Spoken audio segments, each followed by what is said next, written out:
Postingan Steven Indra Wibowo disorot, gerah aksi Alvin Faiz bikin skeptis sama orang nikah muda. Kini masalah dari Alvin Faiz berbuntut panjang. Tak hanya masalah pernikahan Henny Rahman dan Alvin Faiz yang jadi sorotan publik, tetapi Alvin Faiz juga dituduh telah melakukan penggelapan uang umat pada Yayasan Az-Zikra yang dibangun Ustadz Arifin Ilham.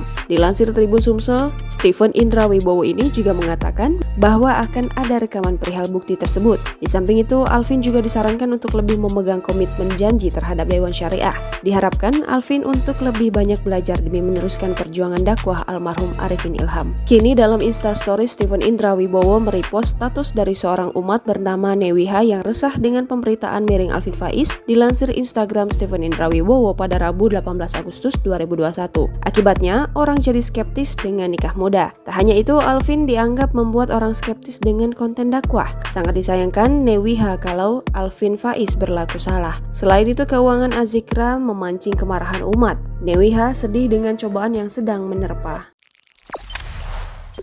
Jangan lupa subscribe, share, komen, dan like ya.